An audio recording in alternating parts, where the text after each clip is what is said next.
All right, so everybody has their criticisms of Arch Manning, right? Regardless if you think that he's not going to be as good as his uncles, or if you're in the other camp of being just a salty Oklahoma fan and wish nothing but bad on the kid at his whole career in Texas. Well, everybody knows my thoughts about that. Regardless of how you feel, Texas had their spring game over this past weekend. Dude almost threw for 400 yards, and for the most part, had some pretty incredible stats that came out of this game. Now let's dig down into the actual game, dig into the film, and see if his actual play on the field matched up with his stats. My name's Dante. I'll be sitting here breaking down the film with you guys, and welcome to the channel. If you're new, welcome in, comment down below, and let me know what you think about his spring game as well. All right, first play of the game. So we're going to see kind of some scissors action going on over here. And I believe this was a touchdown pass. Yep, switch release. And DeAndre Moore gets the ball right in front of him. Nice. So things we want to focus on is the ball placement, right? Actually, let's go back and let's see how he is in the pocket too. Is he feeling comfortable? He looks to the right on that comeback route in the flat, gets that release off, and right there in the breadbasket. Now if there was a defender that was underneath him, probably want to put that more in front of the receiver, kind of lead him. But hey, for his very first pass of the game to be a touchdown, that's pretty good. So we're looking here a little cover 3 here, stacked on the top. He drops back in the pocket, and very nice pass. Very nice pass over the middle. Now, I kind of want to go back there. It was a little low, but let's see if that was just a place where the guy had to be. Kind of goes across the middle. Yeah, I don't mind that being a little low. So, very good start here. Sidearms a throw to the tight end. Uzo try to make a move. Fake handoff here for inside zone. Looks up in the pocket. Really good pocket awareness here. Almost got a hand put on him. Threw it to the flat. There was nothing outside or up the field. And a really good run by Baxter right there. We got some linebackers stacked across the middle. So they're probably going to be playing zone. None of them cheated down. That's exactly what they do. Going to find the flat, steps up in the pocket, and he's just going to take it for a run. Nice. Next thing here, you got 2 linebackers stacked up. Got a little wheel route from the halfback. Stepping, he's looking. Gets the ball out. Kind of want to go back there and look at that. What a great pass by Arch right there. A little wobbly. But he's throwing that thing almost sidearmish. You see that? His arm is completely... It looks like it's got an angle on the outside of it. But really strong release. Really strong release. It comes out right there. It's kind of like he's throwing a javelin, Here we go. Nobody in the backfield. Empty backfield here.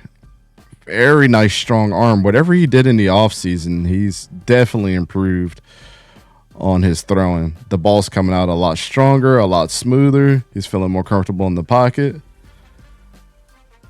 Kind of a little replay of that.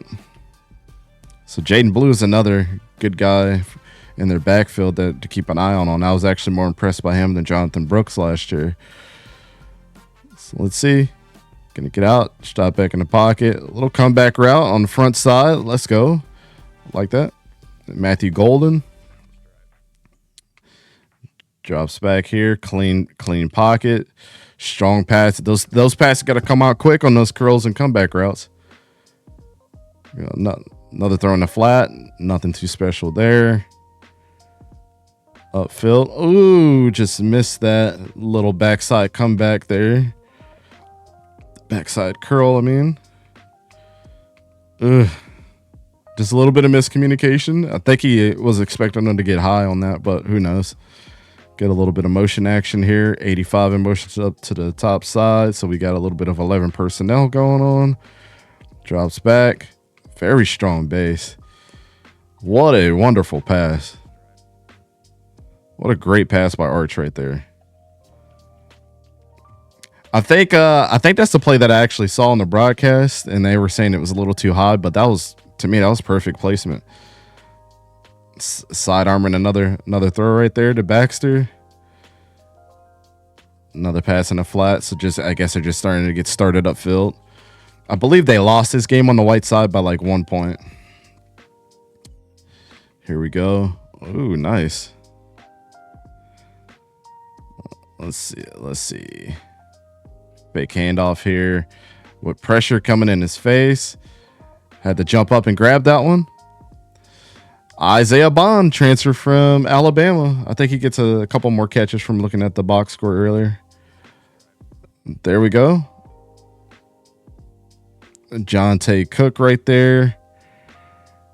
Let me go back and watch that play one more time. It's a fake inside zone there. Looks over.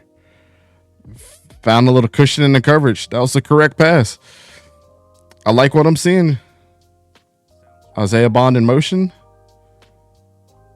Fake handoff. Looking. Got a clean pocket.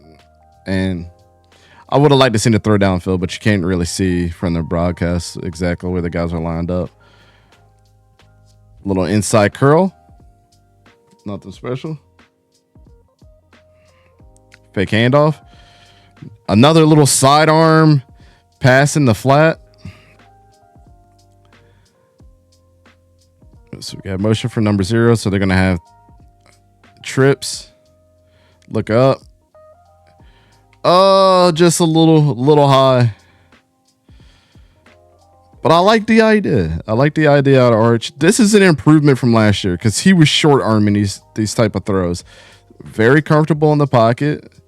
If you look at his base, not heel clicking, sets his base, sets his feet, moves up because he knows that edge rusher is coming right behind him. Really good pass. Not a single backfield, empty backfield here. Another strong pass. The receiver just couldn't hold on to it. We've seen some movement out of him. Okay. Here we go. Throws one up. Isaiah Bond again. Great pass. Isaiah Bond might be a problem this year. All right, what are we looking at here? Single backfield. Got a 2x1. Found a soft spot in the coverage. Man, that is a great throw right there. That throw's got to be high enough to get behind those linebackers, but he splits the linebackers there and found it. Couldn't lead